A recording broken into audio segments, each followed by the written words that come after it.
Hey, let me get the spoiler-free version of this review done right now. It wasn't very good.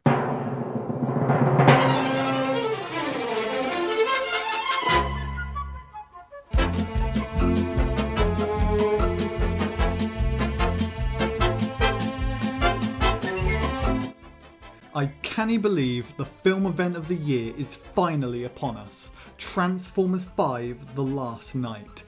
After much anticipation, I can now say that Transformers: The Last Night is kind of really bad. It's not as bad as 2 or 4, but it's nowhere near as good as the first one either. And even then, it's not like the first one is a masterpiece or nothing. It's just a fairly solid action film with fun characters, fun moments, and I will be fair on The Last Night, there were quite a few things I liked about it, but they weren't enough to save the film. Like, at all. Like, I really liked Cogman. I thought he was pretty funny. He provided some genuine funny moments, which I didn't expect at all from a Transformers movie. This movie had a lot less stereotypes and sexualization of women, which really surprised me. I thought the fight between Optimus and Bumblebee was kind of cool. There's this one scene where Megatron holds up Starscream's head and starts talking to it. I like that. The opening action scene was probably the best in the movie. Ironically, it features no Transformers in it. The actual transformations looked as good as they ever have. Seriously, there were 1 or 2 moments where I was like, oh damn, when a character transformed. I liked when Arrival to Earth played. That's it. It's mostly just little things. So what didn't work about The Last Night? Like, everything? If you've seen any of the other films in the series, you've probably seen The Last Night already without actually knowing it. It's another Transformers adventure where the Autobots have to find some artifact on Earth and stop the bad guys from getting it because they will destroy the Earth with it. The only main difference this time round is that the Decepticons are not the main antagonists. Well, actually, scratch that, they are the main antagonist for like 75% of the movie, but then the real villain shows herself, Quintessa. Like, she appears at the beginning and turns Optimus Prime into Nemesis Prime, and then we don't see her again until like the last 20 minutes. I actually forgot about her. Like, I'm actually struggling to think of things to say about this movie that haven't already been said before about all the other ones. It's just another one. Wait, hang on, I got something. This movie's structure isn't necessarily the problem, but the way they execute it is just so off. It didn't feel natural, and half the time it felt like most of the stuff that was happening was just happening because it happens in other films happening. Like most action movies usually have an opening action scene, often to establish the world and maybe even the main character. We get to know the protagonist even more as the first act continues. A sniper has been assigned to watch him, and he expressly asked for you to protect him. Why me?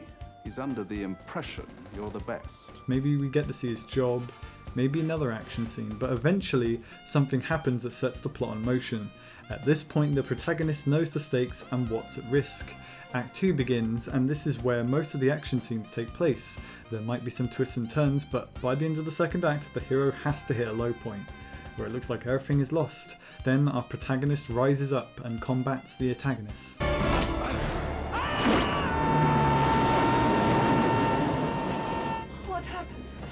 He got the boot. The end. That's like every action movie. Now, The Last Night does follow this structure, and that's not a problem. The problem lies more in the execution of the structure. Like I said, things happen because they happen in other movies. It's like we have to have a sad moment now because other movies have a sad moment around this point. Or we have to have an action scene now because this is the point in the movie where it has to happen. None of it feels natural, and it's such a weird feeling. I don't think I can get it across just by telling you about it. There's this rumour going around that Michael Bay edited this film like minutes before the premiere in London, and it's like, what? Wait, I got something else to say. I feel like on a technical level, this movie is like the worst thing ever made. The audio changes between shots like they were using 2 different microphones. Anthony Hopkins will be talking about whatever, and it will cut to a different shot and the audio quality will change drastically. Do you want to know about the secret history of Transformers? Also, the fucking aspect ratio, it keeps changing. Not like every other scene, it's every shot.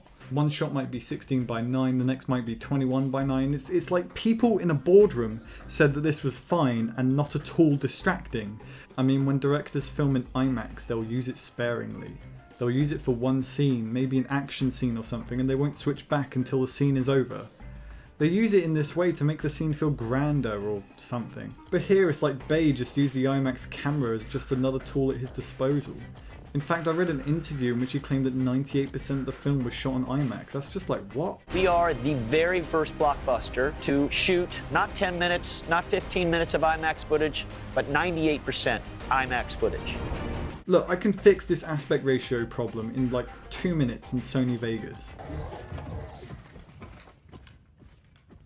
Does he have to loom like that? Bonjour, chérie. Does he have to loom like that? Bonjour, chérie. What else? The majority of the designs now are just so eh. I kind of like Megatron's new design, and I think B has been pretty much exactly the same throughout the whole series. But look at Optimus. If you were to tell me that this turns into a truck, I just wouldn't believe you. It's just such a small thing that bugs me. Whatever happened to truck tits? Why wasn't this character Wreck-Gar? Why did Megatron refer to Cade by name? Isn't that seriously out of character for Megatron? Why was there a scene of a robot spider crawling on Cade's clone? Why wasn't this character Why is the backstory different in each? Why doesn't Optimus acknowledge that? Why is the backstory different in each movie? Isn't that seriously? Oh god, I'm thinking about shit that doesn't matter at all. It's making my fucking brain hurt. Hold on, I gotta call my doctor.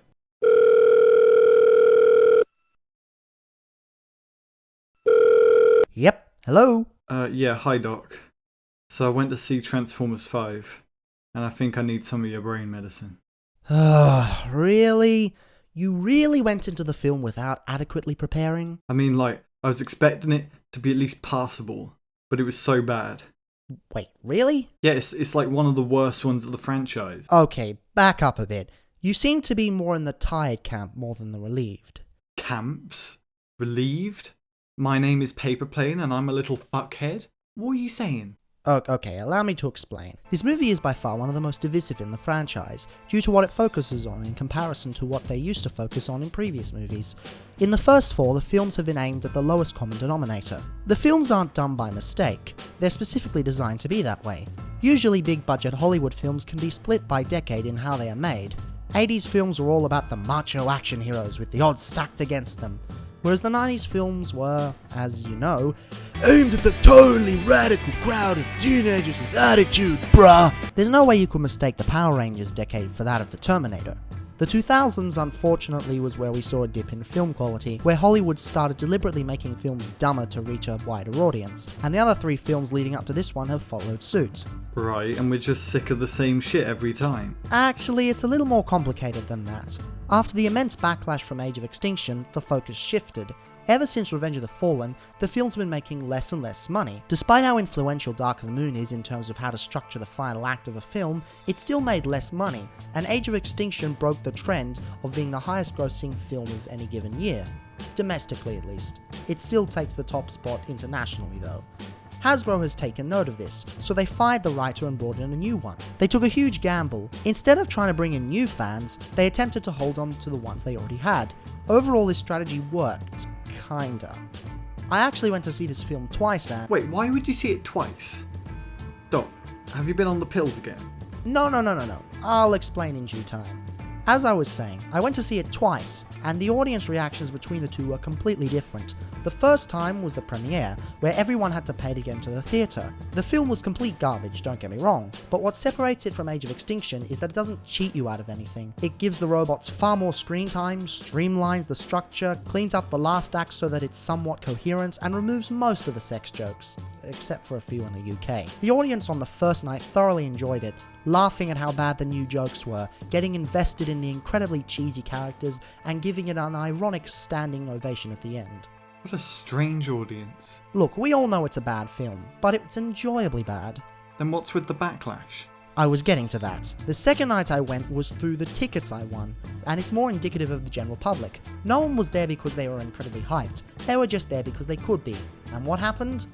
Nothing. Nobody laughed, nobody got pumped up, nobody even gave a shit, and when the film was over, everyone left the cinema speechless at how bad it was. And unfortunately, this is where Hasbro's gamble backfired. Countless franchises have fallen due to stagnation, complacency with keeping current fans happy.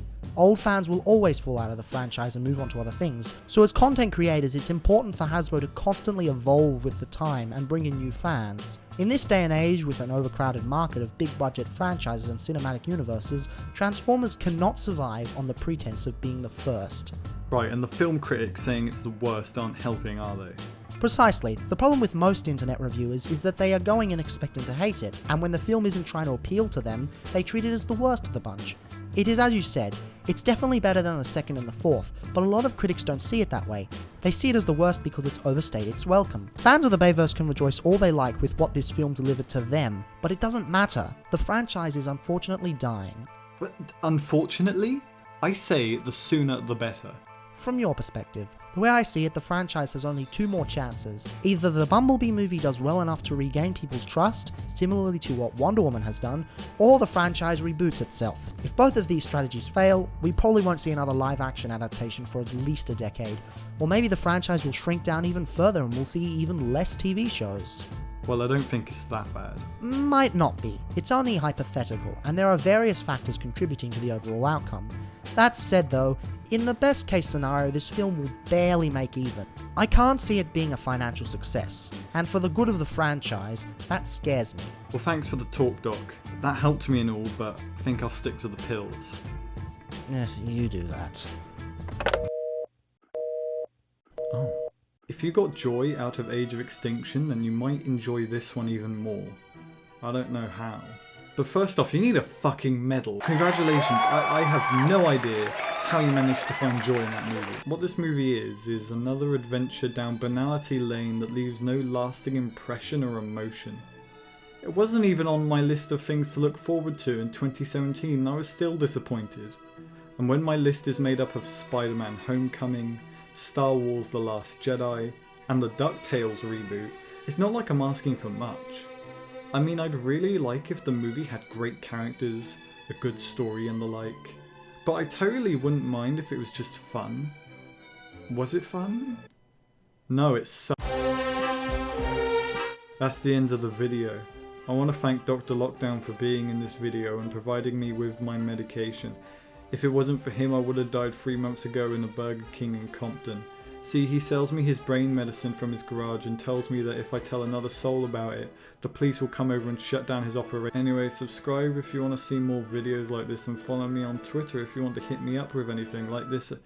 Oh, I also have a Discord server where we can talk about Transformers and the like.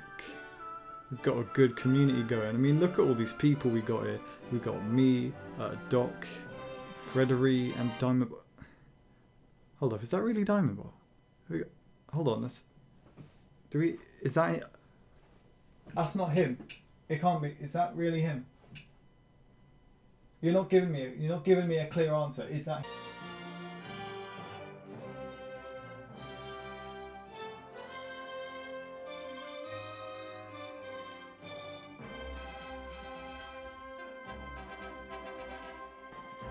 I don't even know if he's a real doctor.